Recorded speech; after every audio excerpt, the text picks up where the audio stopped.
Bonjour, je suis avec Christophe Thibault qui va se présenter dans un instant. Nous venons de conclure la formation de 6 jours sur les Logical Thinking Process,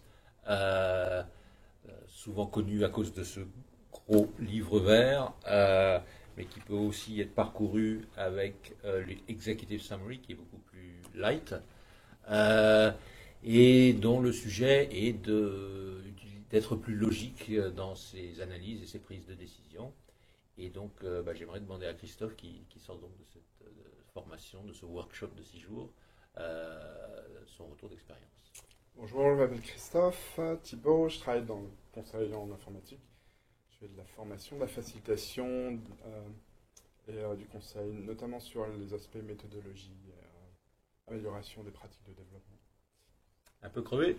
Oui, c'est assez intense en termes d'activité, de réflexion. Ce qui m'a vraiment intéressé dans le cours, c'est déjà le lien entre tous les modèles, entre tous les arbres, la façon d'aller, comme dit Bill, d'une compréhension un peu maladroite à une implémentation solide. J'attends que c'est cette robustesse qui finit par impressionner, parce que, et si on dit ça, c'est qu'elle est peut-être trop souvent absente. On identifie ou on redécouvre le but du système, de l'organisation, et petit à petit, à travers les différentes étapes, on arrive à faire une analyse et des plans d'action qui sont indéboulonnables. Aujourd'hui, tout le monde parle de transformation. Elles en parlent d'une manière qui, à mon sens, parfois manque pas de leadership, d'inspiration même, surtout si on parle des manières de travailler. Mais en termes de logique, c'est pas vraiment ça. Tu disais que tu pensais que cette approche, Logical Thinking Process, était particulièrement pertinente aux univers comme le tien, de IT, digitalisation, agile, cloud et Dieu sait quoi d'autre. Tu peux préciser pourquoi ce secteur-là, ces sujets-là devraient s'intéresser au Logical Thinking Process? Oui, alors au début, j'avais rattaché le Logical Thinking Process, dont j'ai fait la connaissance il y a quelques années en lisant Goldratt, Ouais. puis en lisant le livre de Bill Detmer. Ouais. J'ai rattaché la théorie des contraintes et le Logical Thinking Process à ce que j'appellerais l'industrie classique. Et donc j'avais du mal à rattacher la théorie des contraintes à l'usage qu'on pourrait en faire dans la conception de logiciels, parce que je rattachais tout ça au flow. Là, j'ai un peu changé mon point de vue, parce qu'en fait, ce qu'on voit beaucoup, évidemment, avec tous ces projets de transformation, c'est des réunions dans lesquelles on discute du changement qu'on va produire et de comment il pourrait arriver, comment on pourrait le faire arriver, sachant qu'il y a quand même quelques spécialistes de la question qui commencent à dire votre transformation, elle ne va pas avoir lieu. Il y en a beaucoup qui ne marchent pas, en fait.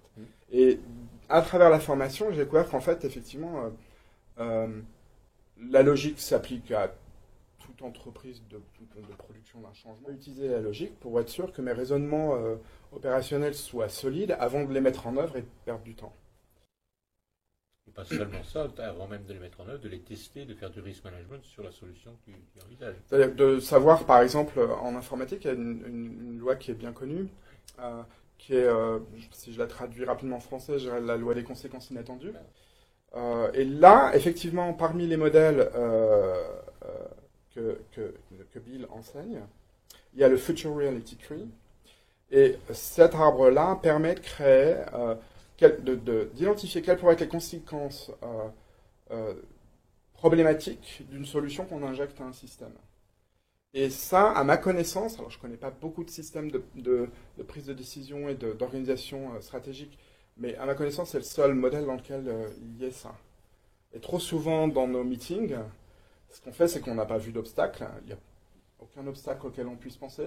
On conclut le meeting en disant ça va marcher, on y croit fort. En plus, on a tellement l'esprit de le faire marcher qu'on part bille en tête. Ce qui m'a attiré, c'est ce qui m'a conduit à m'emparer de ce livre et à le lire, c'est que j'aime bien, quand j'apprends des trucs au moyen de livres, me référer à mes livres pour être sûr, si je propose quelque chose à un client que je ne connais pas bien, j'ai des guides. Et je veux dire qu'elles sont assez bien faites et assez complètes. Donc ça, c'est vraiment très utile. Et on les pratique. Donc, oui, ça marche plutôt bien, en fait. Alors, cette formation a-t-elle atteint tes attentes? Elle a dépassé mes attentes hein, parce que, alors sur le plan des concepts, elle a comblé mes attentes en ce qui concerne la pratique et la compréhension des différents contextes et puis des différents, j'allais dire, casus belli qui pourraient se poser dans un cas ou dans un autre, puisque Bill a une longue expérience de pratique de ces modèles, évidemment. Et là où ça m'a surpris, c'est que sur un plan plus en termes d'inspiration, le fait de dérouler tout le process et de le voir passer de la stratégie au concret, ouais, ça me redonne un espoir aussi, ça me rend les choses plus faciles. Et le truc principal, je pense, c'est que je me dis, si je veux aider à contribuer à ce qu'un changement ait lieu, ce sera beaucoup plus facile si on a une logique. On peut aller très lentement, on peut expliquer les choses en français. En plus, on n'est pas obligé de convertir tout le monde au modèle. Oui, on sent une certaine effectivement, excitation de le faire avec plus d'audace et d'ambition. Ouais, etc. alors avec plus d'audace, effectivement, on commence à réfléchir. Je suis venu avec un collègue à cette formation. On commence à réfléchir à comment aborder certains problèmes. Moi, ce qui excite ma curiosité aussi au fond de ma tête, c'est jusqu'où ça va aller en fait. Est-ce qu'on va arriver à produire un changement qui sera vraiment pour le coup intéressant?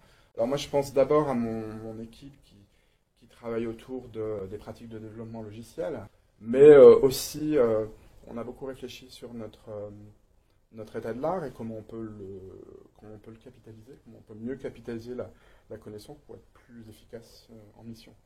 Donc, ce sont des problèmes assez intéressants et qu'on a depuis assez longtemps. Donc voilà, c'est assez prometteur. Vous êtes venus à deux, c'est ce qu'on recommande, et surtout deux personnes qui, il me semble, étaient très complémentaires. Effectivement, travailler en binôme sur les exercices, je ne sais pas comment ceux qui sont venus tout seuls ont fait, mais ils avaient un certain courage. Ok, donc intéressant les 6 jours de logical thinking. Alors très intéressant, épuisant. Ouais. On doit penser toute la journée, ça change du boulot. On n'a pas l'habitude. Très intéressant, moi je repars avec plein d'outils et avec une confiance améliorée aussi dans le fait que je peux les utiliser. J'en suis à un stade où je n'ai pas besoin de me référer au livre en disant aux gens mais non mais lisez ce livre, vous allez voir ça va vous aider. Je peux me mettre à les aider moi-même en fait. Et c'est ça que je cherche à faire en fait. À développer ces modèles, à les intégrer et à les travailler de manière rapide, voire virtuose, pourquoi pas, c'est-à-dire être capable de le faire dans la foulée en fait, comme fait Bill. Donc une formation que vous recommandez? Je recommande cette formation. Comme je l'ai mentionné tout à l'heure, toutes les entreprises sont en train de changer. Si vous voulez que vos changements soient logiques, se tiennent, moi je vous recommande de venir à cette formation, spécialement toutes ces transformations agiles, etc. Je pense que ça va s'ajouter à vos outils d'une manière qui est tout à fait pertinente. Très bien. Merci beaucoup. Merci. Merci.